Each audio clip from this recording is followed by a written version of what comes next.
Hello, everyone. This is Jerome Joseph Lawrence, also known as JJL, and I'm going to be once again showcasing my Genshin Impact account. This time, I'm going to be focusing on characters and the main characters that I like. Well, some of the main characters that I like. So, once again, it's Jerome Joseph Lawrence, also known as JJL.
Okay, this is my Hoya Lab account.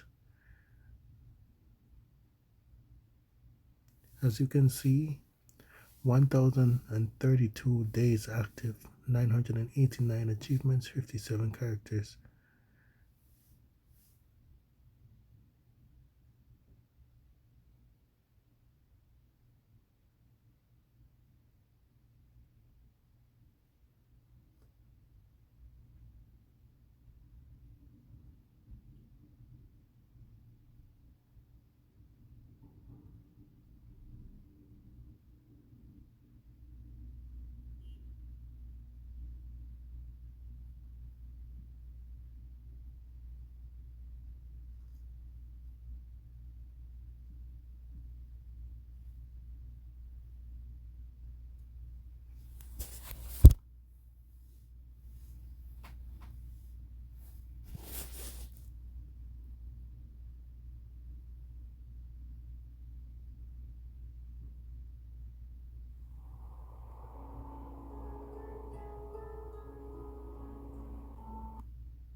Alright, so first character that I'm going to be Osmanthus wine tastes the same as I remember.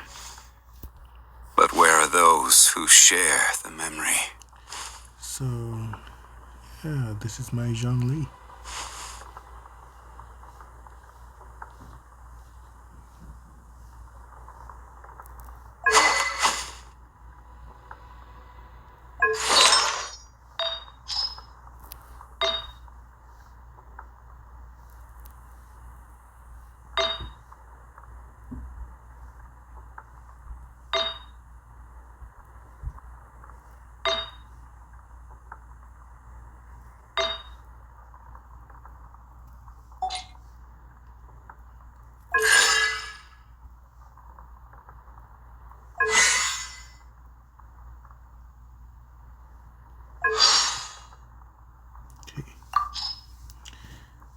Okay, according to this, let me see if I can get my face cam in.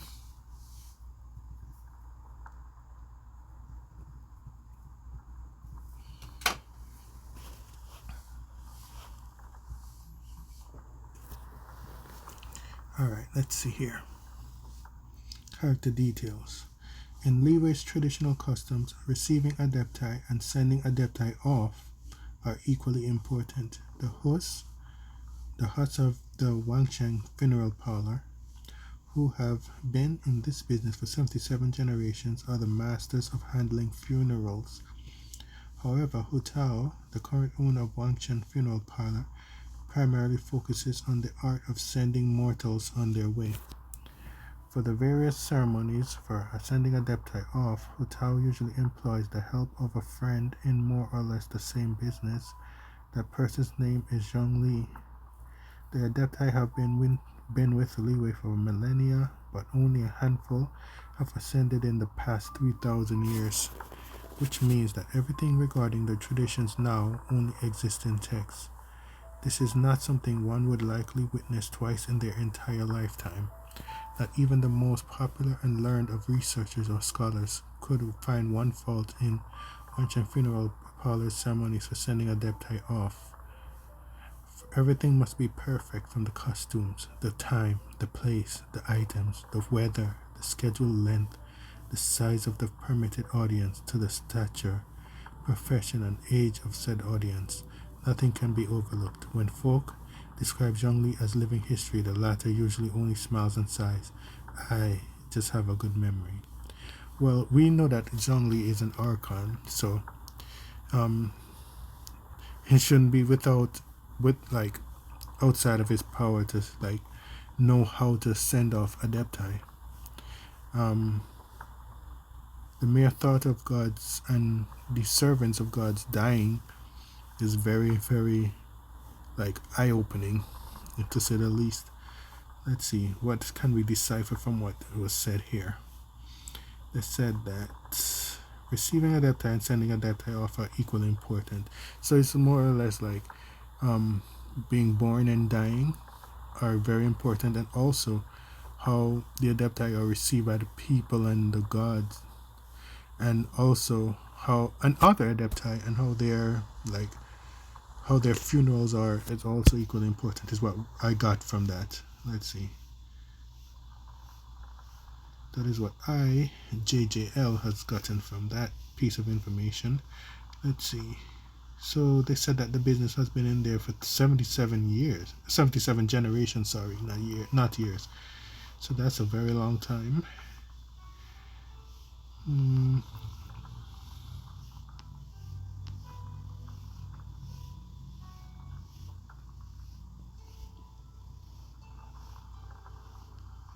Okay, so it says here that only a handful have ascended in the past 3,000 years. So that means that, the adepti really do live very, very long.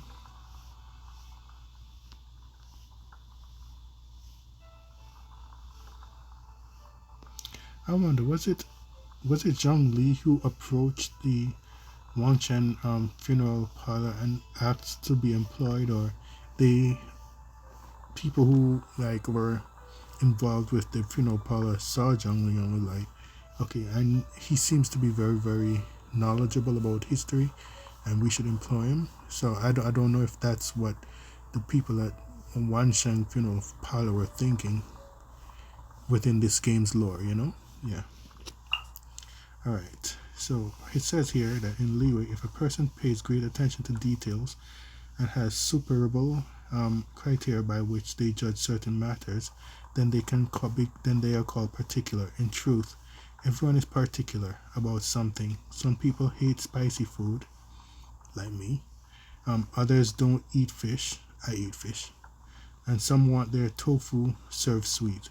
But as for Zhongli, he is particular about everything. He attends operas performed by only the most celebrated stars, takes only the most luxuriant thrushes out for walks, and he goes into the kitchen personally to instruct the cooks as to the ratio of shrimp and fish required to make the most authentic full moon egg. yet he always struggles with Mora.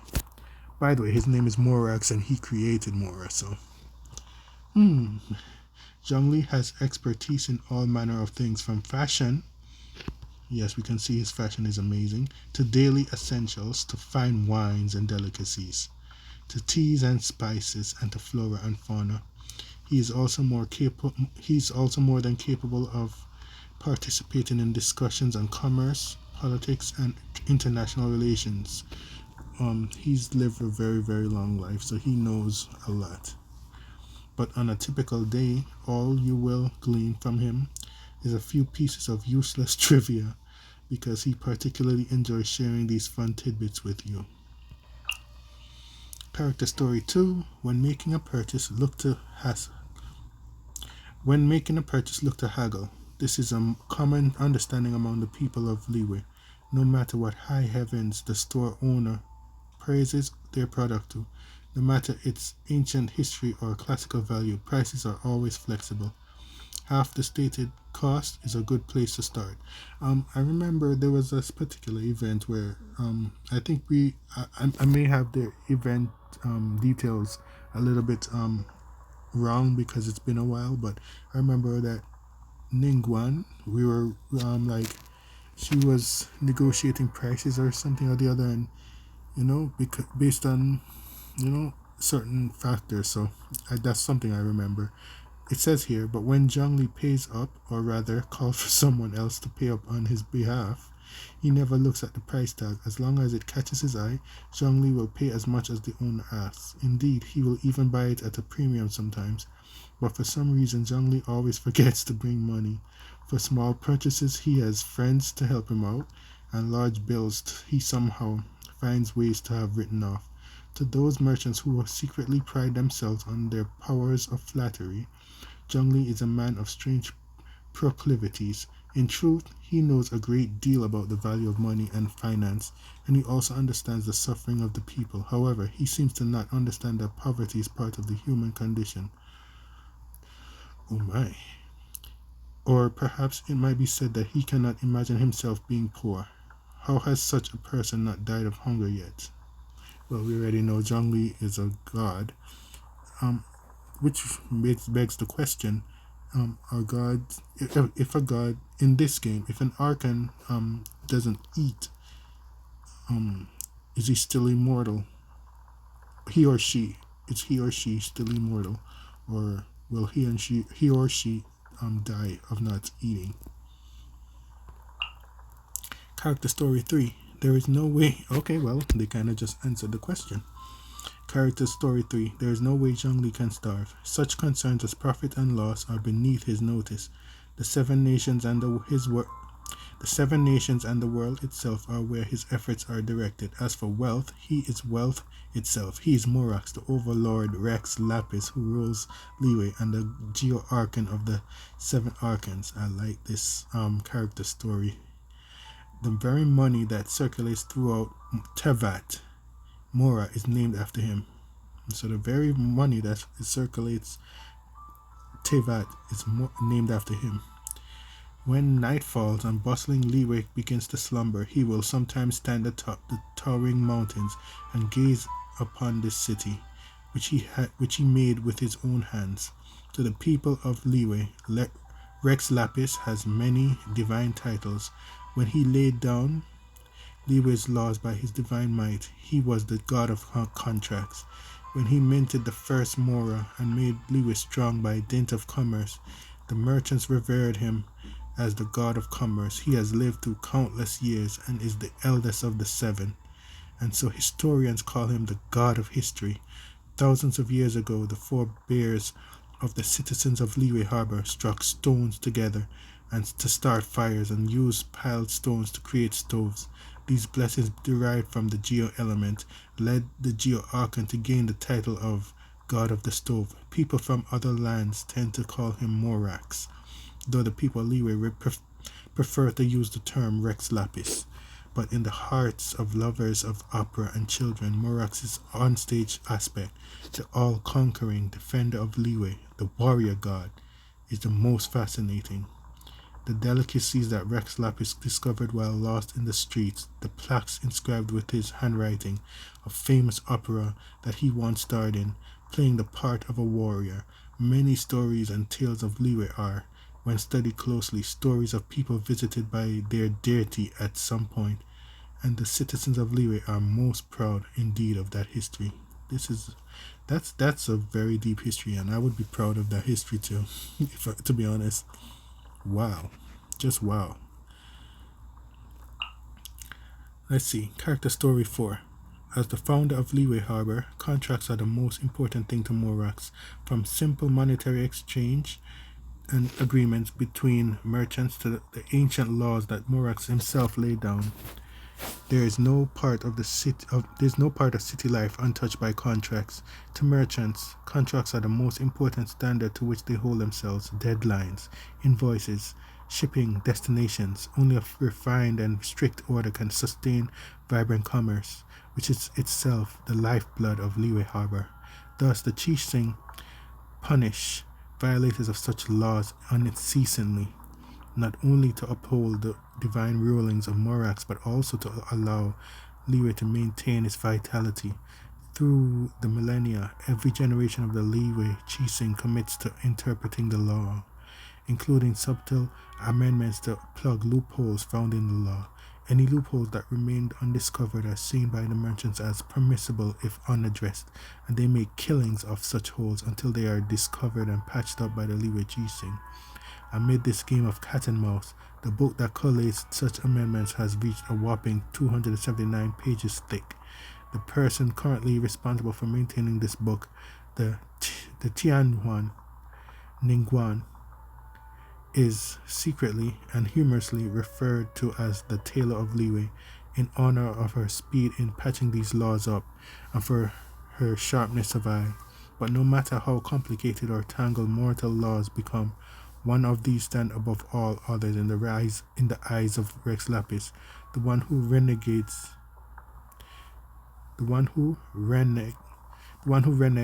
on their words shall suffer the wrath of the rock. So what this pretty much means is, this is telling us, what we pretty much already know, that Zhongli takes contracts very, very seriously. And this last line that here, the 7 that says, the one who reneges on their words shall suffer the wrath of the rock, meaning you can't really go back on your word with Zhongli.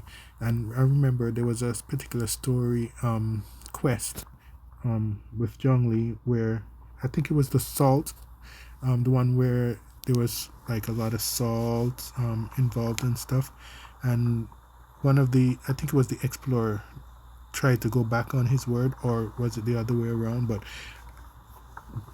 either way, someone tried to go back on their word, and Zhongli took that very, very seriously. Character story 5. Rex Lapis, most ancient of the 7, has lived far too long. Rex Lapis still remembers that moment when the final Archon took their divine seat, thus ending the Archon War and the era of warring gods. The 7 were a diverse lot and dispersed far and wide, but they all shouldered the burden of guiding humanity. As time passed, many of the 7's titles changed hands, and only 2 of the first 7 remained in positions of rulership. Rex Lapis and the Anima Archon, the carefree Barbados. The Anima Archon is the second eldest of the 7. When Barbados first came to Liyue, Rex Lapis believed his fellow Archon to have encountered some terrible crisis in pursuit of their duties, thus requiring his aid. So when Barbados descended in a gust of wind, the Geo Archon had already prepared himself to receive this neighboring deity and lend what help he may. But as he looked, the Animal Archon tossed a wine bottle at him. Here's some wine for Mondstadt. Care for a taste? To forsake one's duty to deliver a single bottle of wine. What a preposterous notion! Yet the Animal Archon kept coming to visit, to explore Liyue Harbor, all sorts of strange questions on his lips. The Animal Archon's questions knew as little limits as the wine in his hands. From then on, the first 7 would often gather in Liyue. Rex Lapis still remembers how those wines tasted. The world has changed much since then, and all that was once familiar has faded into memory. The 7 seats changed and again were changed, till 5 of the 7 at the table were all departed. Well, this is a very, very sad tale. Nor would the duty of guiding humanity be honored by the new archons.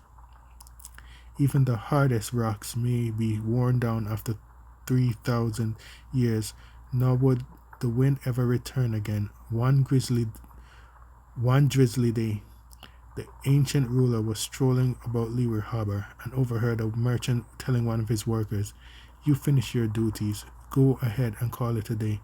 Long did he stand amidst the milling crowd. "Have I already finished my duties?" That's a sad, sad story. It shows that, being the eldest of the 7, he's seen, many of the 7 go and come and go. So, and I didn't know until I just read this that it was pretty much Barbados who brought specific kind of wine to Zhongli, and now Zhongli reminisce about drinking that wine with all the first 7 who were present. So I guess that's what he reminisces about when he mentions in his famous words like osmanthus wine. I guess this is what he's talking about. That which rises from the sea. During the Arkan Wars, every corner of Teyvat was consumed in the fires of conflict. Not only did gods fight amongst themselves, but countless wicked things also sought to expand their domains. One such type of creature caused no end of woe for the Geo-Arkan. Long before he took that title, among his place among the 7, these foul creatures, straight from the murky depths of the ocean abyss, had a squishy exterior and possessed agile tentacles that would live on even after being cut off, even secreting some thick and revolting fluid in the process. This alone would have been enough to make them the most monstrous of all creatures, and still it was not the pinnacle of their monstrosity. What made them so truly terrible was their small size, which gave them the ability to duck into unimaginable small nooks and crannies. No space was too narrow for them, neither the wooden boards of tables and chairs, nor the seams of windows and doors and curtain folds, nor even books and brushes. Many a poor soul had, on at least one occasion, unwittingly outstretched their hand, only to quickly retract it in horror with a blood-curdling scream at the sensation of something cold, clammy and damp, while one or more of these despicable creatures came crawling up their arm, leaving a shiny trail behind them. At the behest of the people of Leeway, Morax agreed to wipe these creatures out, but these parasites upon civilization could not be destroyed like enemies on a battlefield, but simply summoning a storm of stone spears that would shatter the earth and churn the soil. Still, he was the god of contracts. His word had to be his bond. So he went through the town from house to house with prisons of stone, seizing these creatures one by one and locking them away for good. This long campaign of pest extermination taught Morax the true meaning of a burden lifted. The grueling campaign itself and the terrible smell of those ocean creatures' secretions left a lasting impression on the deity. Today, even when he goes out incognito as the mortal man Zhongli, Morax gives those living, squirming seafood products a wide berth. Well, except for dishes where said seafood products have been sliced and diced into oblivion, such as seafood tofu, he'll quite happily eat those. Well, if he had to do all of that, I can see why he kind of stepped back as being like the ruler of Leeway. It seemed like a lot of responsibility. Let's read about his gnosis. All right, so let's see. Gnosis. Once the rite of parting, of which Zhongli was both director and star, was over, the Fatui harbinger named Signora appeared before him. By prior contract, By prior contract, she was here to claim the Geo-Archon's Morax gnosis. Before the traveler and the two Fatui harbingers, Zhongli related the truth that he had established a contract with the Cryo-Archon. In his own words, this was his final contract to end all contracts. Yet, no matter how one looks at it, this loss of his divine ability to defend Leeway was too great a price to pay. Even amongst mortals, the basis of a contract is equivalent exchange, and for the god of contracts, who must have established countless such agreements in their long years of existence, such an important contract must have come with its benefits. Now the Geo-Archon has given away his gnosis as his part of the deal. What then must the Cryo-Archon have wagered to balance the scales? I still don't fully understand the depth of power or authority that a gnosis actually carries with it, because I don't know how much power do these gods lose, if they even lose any power, by giving away their gnosis. If someone knows, can you please write it in the comments, because I really want to know. Alright, what else can we find out about Zhongli? Okay, I'm just going to look at the things that I think are most interesting to me. Okay. Nothing can be accomplished without rules or standards. No matter if it is mortals or adepti, everyone has their place. This rule is what keeps Liyue in peace. Well, that shows how strict he really is. And living such a strict life can be very, very hard. But he is a god, so who knows? You speak of the young adeptus of Guili Plains. Still fulfilling his duty to this very day. Please, give this Remedium Tertiorum to him on my behalf. Oh, yes. Be sure not to let Paimon eat them. Nothing of this world can withstand the power of this medicine. It reeks of wine. That bard has just been through here, hasn't he? That drunkard is a disgrace to the arts. Oh, has he tricked you into getting drunk? You're slurring a little. Wait a moment. I'll brew a pot of sobering tea.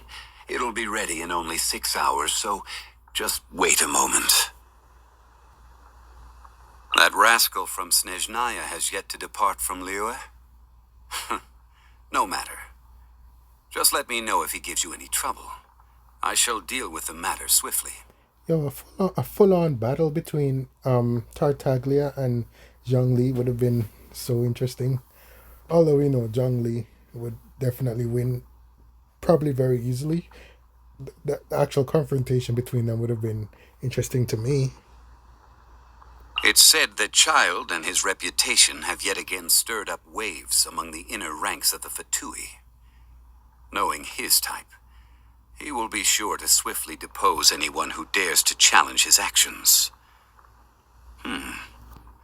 Come to think of it, there will be a lot of interesting news to be heard the next time we gather for drinks. Care to join me when the time comes, traveler? Despite the multitude of affairs that she deals with in a day, Ningguang always continues to press on. A rare gem indeed. I'm reminded of the time that she used to walk barefoot from Yaoguang Shoal to the South Wharf, trying to sell her wares as she went. Time is cruel to humans. Now that's a scary, scary thought. I was just reminded of my own mortality hearing that. That's scary. The current overseer of the funeral parlor? I cannot deal with that child. Whoa. So that's how he feels about Hotel. Liyue's prosperity has not merely been built on Rex Lapis's oracles or wisdom. It is also thanks to the countless servants of the Geo-Archon who have honored their end of the contract. Of them, Ganyu is the one who has served for the longest time. If you want to know about her past, you should ask her about it. I fear my wording would not be delicate enough to receive her approval. He thinks very highly of Ganyu. She is the most impious of the Qixing, but I actually find the conviction of such people quite endearing. The only reason I was able to consider taking a step back from such overarching management of Liyue was because there are people like her. People who speak up when they believe themselves to be right, and then go and do something decisive about it.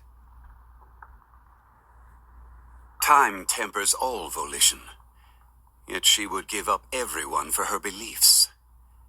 Perhaps it is for this very reason that she has come to where she stands today. Should the chance come by me, I too would like to learn of the eternity for which she so earnestly endeavors. As well as ruling over all of Sumeru, the god of wisdom Buer has a duty to guard Irminsul. Only one who possesses great wisdom could hope to shoulder these responsibilities. All life in Tevat owes her gratitude for saving Irminsul. I agree. She made a contract with her own self to save the nation, strictly adhered to it for over 5 centuries without once wavering, and even fooled the heavenly principles in the end. I have great respect for approaches to justice that place exacting demands not only on others, but also on the self. Though her divinity has vanished, and the throne of the Archon is no more, Farina will go down in Fontaine's history as a god of justice worthy of recognition. And I fully agree with that. Farina's story was an amazing story. If you haven't done that Archon quest yet, you will enjoy it. I hope you will enjoy it. It's a very, very good story.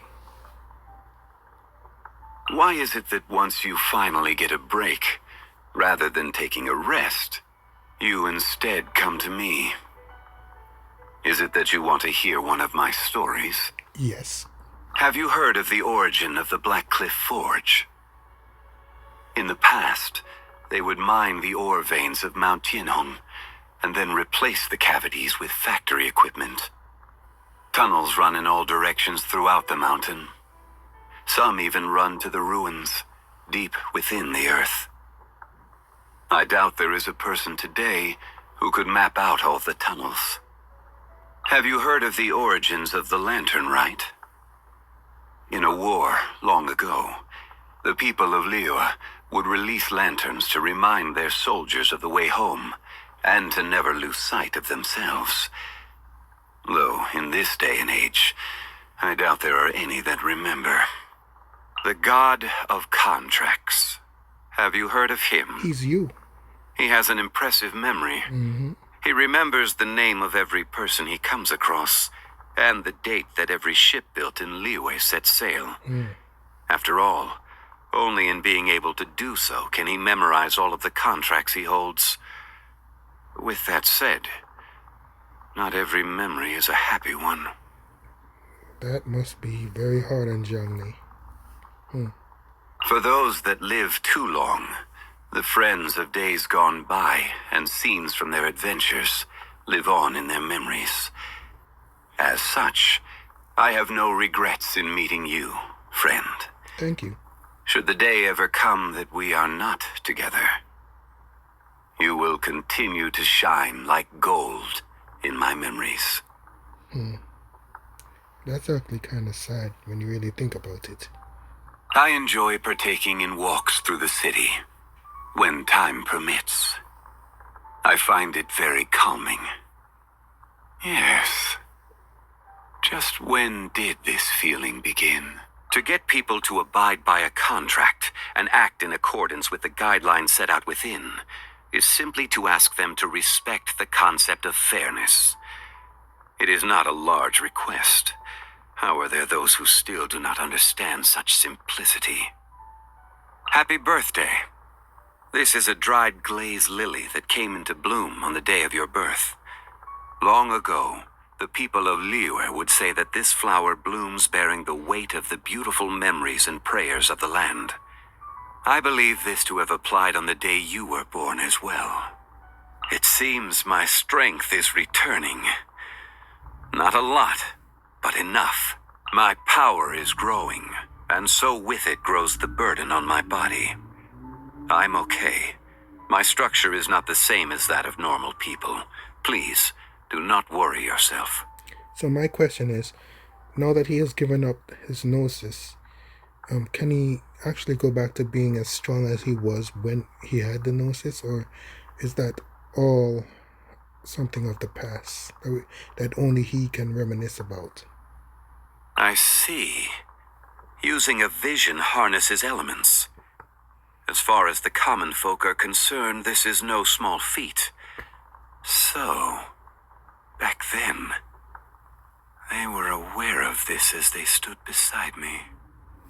So, is he trying to say that he had before not known how a vision works? That's very interesting to me. After letting go of my gnosis, I never expected to see a day like this again. Thank you, friend. Ah, yes. I have a new contract here. Care to take a look at it together? Visions are also a type of contract. You should know that all power comes at a price. For every bit of power you gain, so too do you gain more responsibility. A new contract. Okay. I'm still on leave, but I can accompany you for a while. What name should I use on the contract? I have a great many names, though when on leave I tend to go by Zhongli. And you, traveler, what name will you be signing on this contract? The name that I will be signing on this contract is JJL. My initials, the initials of Jerome Joseph Lawrence. Mr. Zhongli. Nice to meet you. Osmanthus wine tastes the same as I remember. But where are those who share the memory? And that, ladies and gentlemen, is my character showcase of Zhongli. Is there anything else I can show of Zhongli that might be interesting? Let's see if I go to the gift box. Okay, so the end of another year. I recently found myself with some spare time, so I visited Zhuoying village. Firstly, to relax, and secondly, because the end of the year is a time for giving gifts to kith and kin. The distinctive mountains of Chen Yu Vale are striking, and the waters have delicate beauty. It certainly must be counted among the top destinations for a calming stroll. Should you find yourself otherwise unoccupied in the future, you must come and see for yourself. As for myself, I enjoyed a slow walk the entire time, and before I knew it, the smoke from 100 hearths filled my senses with the fragrance of food. The world seeks shelter before the cold that comes with the year's ending, and now is the best time to invite a few close friends to sit around the fire, brewing a pot of hot tea and reminiscing about the past.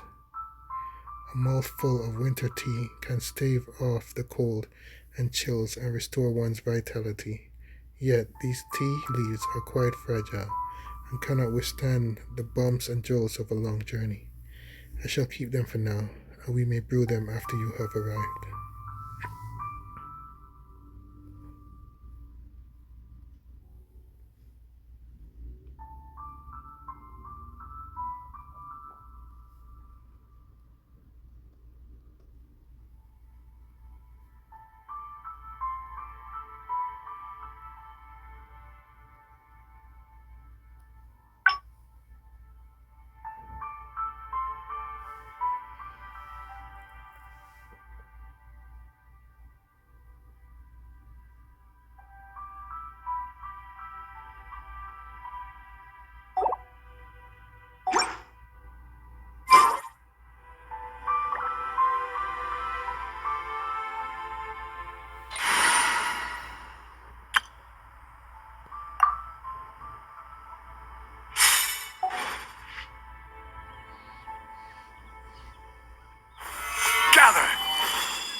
Solidify!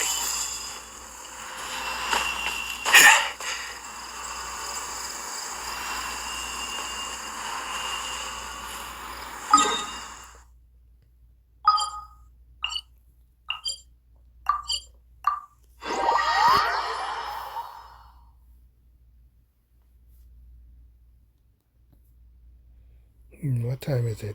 Do I have enough time for a second character showcase? And if so, what character can I showcase? Let's see. Character. Osmanthus wine tastes the same as I remember. But where are those who share the memory?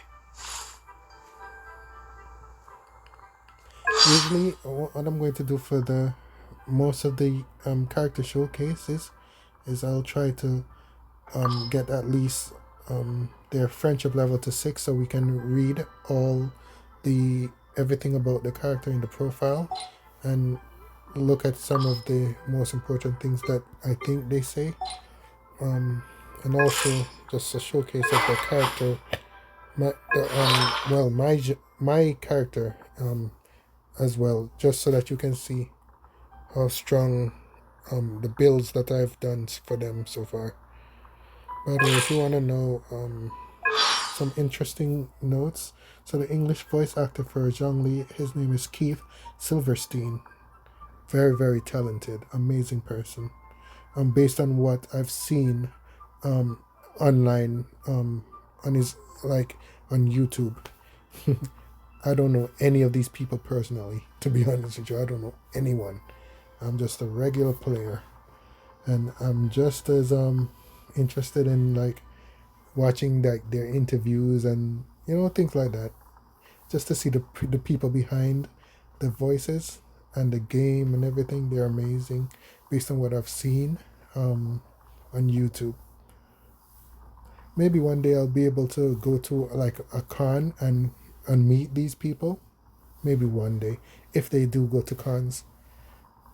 One day, when I save up enough money, I'll try and get to know some of the people behind the game, so I can just be happy in knowing that I know some more interesting information about the game itself.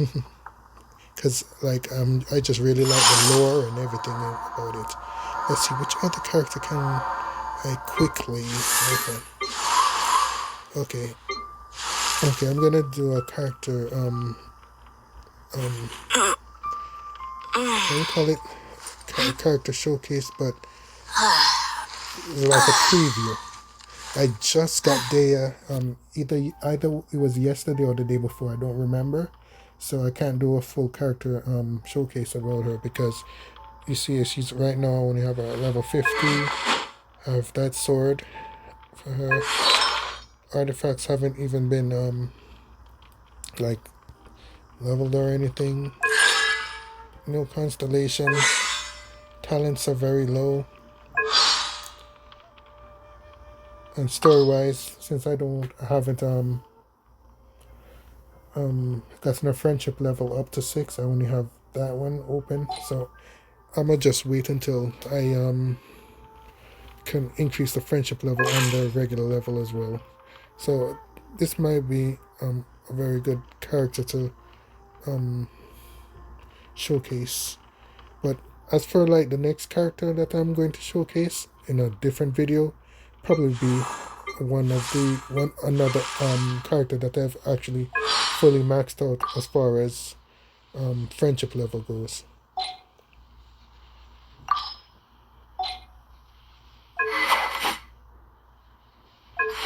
So yeah.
Y'all know I had to name the Wanderer after myself, JJL. I can't wait to do a character showcase of the Wanderer.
I created another universe.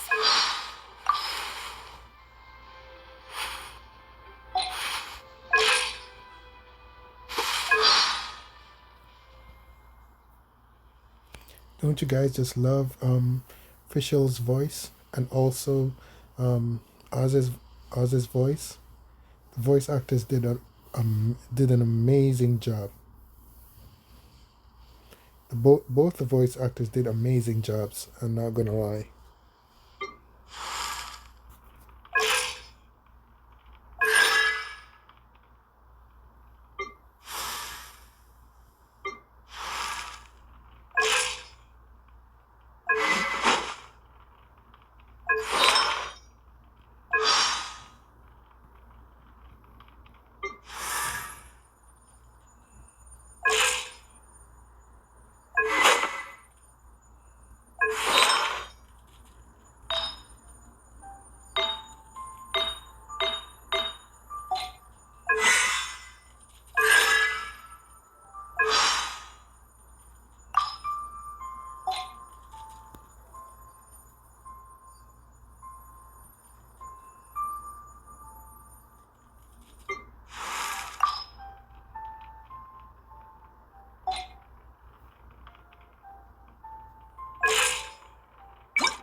Boats are made for transferring commodities back and forth.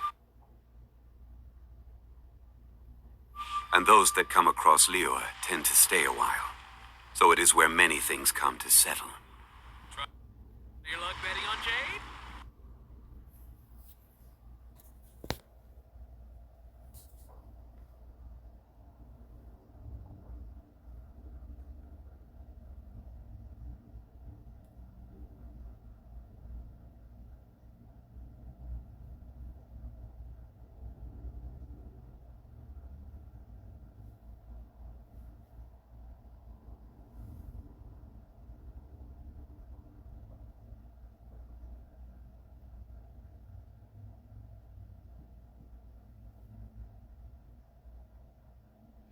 Okay, everybody, take care.